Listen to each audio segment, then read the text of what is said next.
ዋና በሰላም ተበቃችሁን ከልጅነቴ ጀምሬ ሳዳምጠው የነበረውን ሬዲዮ ዛሬ ደግሞ ብርድም ቢሆን በጣቢያው መጥቼ ስላገኘኋችሁ ደስተኛ ነኝ። አመሰግናለሁ። ጃዋር እንግዲህ ከምስራቅ አፍሪካ ነው ወደ አውሮፓ የመጣኸው። ሰሞኑን እዚህ ነህ። አየሩ እንዴት ተቀበለ? ያው 3-4 ቀን ቆይቻለሁ። ሮም ነበርኩ፣ ከዛ ታቻው ጀርመን ባየርን ነበርኩ። አሁን ደግሞ እዚህ መጥቻለሁ። አየሩ እንደፈራሁት አይደለም፣ የተሻለ ነው። አልጸጸትም የሚለው መጽሐፍ ታትሞ ለንባብ ከመብቃቱ በፊት ናይሮቢ ኬንያ ውስጥ ይመረቃል ተብሎ ሲጠበቅ ሳይመረቅ ቀርቷል። በምን ምክንያት ነው ሳይመረቅ የቀረው? አንደኛው ምክንያት ቀድሞ የነበረው ምክንያት የጸጥታ ችግር፣ ማለትም ጥቃት የማድረስ ስልኮች ሲደወሉ ነበረ። ጥቃት በታዳሚው ላይ ጥቃት እናደርሳለን የሚል ማስፈራሪያ በተደጋጋሚ ስልኮች ሲደወሉ ነበረ። ያንን እንደምንም ብለን አረጋግተን ለማለፍ ሞከርን። ከዛ በኋላ በጣም ከፍተኛ የሆነ ዲፕሎማሲያዊ ጫና ከኢትዮጵያ መንግስት እና ከኢትዮጵያ መንግስት ከሚደግፉ የኢትዮጵያ መንግስት ነፍስ አባት ከሆኑ የውጭ ሀገራት አመራሮች ጫና ማምጣት ጀመረ። በዚህ ምክንያት ከኬንያኖቹ አመራሮች ጋርም ተወያይተን የሁለቱ ሀገሮች የጉርብትናና የጋርዮሽ ግንኙነት ለአደጋ ሊጋልጥ ስለሆነ ለማቆም ወሰን ማለት ነው።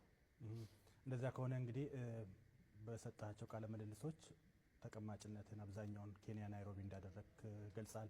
ምናልባት በወደፊት ከኬንያ ከናይሮቢ ከመቀመጥ ጋር ችግር የሚፈጥርበት ወይም ደግሞ የሚፈጥርበት አንድምታ ይኖር ይሆን? እንግዲህ የአፋን ኦሮሞ ተረት አለ፣ ለዘፈን ወጥቶ አንገትን መደበቅ አይቻልም። ትግል ነው። ትግል እስከሆነ ድረስ ሁሉም ቢሆን ሪስክ ይኖራል። ሁሉም ቢሆን የጥቃት ኢላማ የመሆን አደጋ አለ። አሁን ደግሞ ተላምጄዋለሁ። ከልጅነቴ ጀምሬ ያደኩበት ስለሆነ አለፍ እያልኩ ራሴን ለአደጋ በመከላከል ሆኖም ግን አደጋን በመፍራት ሳልሸማቀቅ አመዛዝኜ ለመሄድ ሞክራለሁ።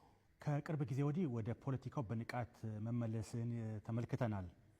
ከሰሞኑ ያደረካቸው ቃለ ምልልሶችም ይህንኑ የሚያሳዩ መልእክቶችን እያየን ነው። በተለይ በመንግስት ላይ የምታቀርባቸው ትችቶችና ነቀፋዎች አነጋጋሪ መሆናቸውንም አይተናል። ከረጅም ጊዜ በኋላ ስትመለስ በተለይ ይህንን ጊዜ የመረጥክበት ምክንያቱ ምንድን ነው? እንግዲህ እንደምታውቀው ከስር ስወጣ እንደተናገርኩት ስታሰር ጥያት የሄድኳት ኢትዮጵያና ከእስር ቤት ስወጣ ያገኘኋት ኢትዮጵያ በጣም የተለያየ ነበረች። ስታሰር ገና ትልቅ ጉም እየመጣ ያለበት አደጋ እየመጣ ያለባት ኢትዮጵያ፣ ስወጣ ግን እየነደደች ያለች ኢትዮጵያ ነበረች። ትልቅ ተሰሚነት፣ ተጽዕኖ ፈጣሪ እንደሆንኩ ሰው ምንድነው የኔ ሚና መሆን ያለበት የሚለውን አስቤበት ነው ከእስር ቤት የወጣሁት። እንደወጣሁ ለ6 ወር ምንም አልተናገርኩም። ማዳመጥ አለብኝ፣ ህዝቡን ማዳመጥ፣ የህዝቡም ስሜት ግልጽ ነበር።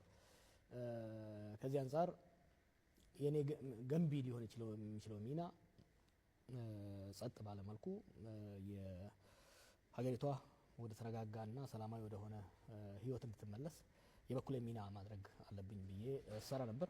ምንም እንኳን ድምጼ ብዙም ባይሰማም የፖለቲካ ኢንጌጅመንቴ የፖለቲካ እንቅስቃሴ ከድሮ የበለጠ እንጂ ያልነሳ አልነበረም። በብዙ ሀገራት ጉዞ ሳደርግ ነበረ። በተለይ ሰፊ የሆነ የዲፕሎማሲያዊ ስራ በመንግስት ላይ ጫናም እንዲደረግ እንዲሁም ደግሞ ለመንግስት አስፈላጊው ግብአት እንዲሰጠው በተቃዋሚ በተለይ በአማጽያንን ከዲፕሎማቶች ጋር በማገናኘት ፋሲሊቴት በማድረግ ከዚህ ሲደረጉ የነበሩ የሰላም ጥረቶች ብዙዎች ውስጥ ቀጥተኛ ያልሆነ ተሳትፎ ነበረኝ። በሂደት ግን ሳደርገው የነበረው ተስፋ እየሆነ እንዳልሆነ እየተሳካ እንዳልሆነ የኢትዮጵያ መንግስት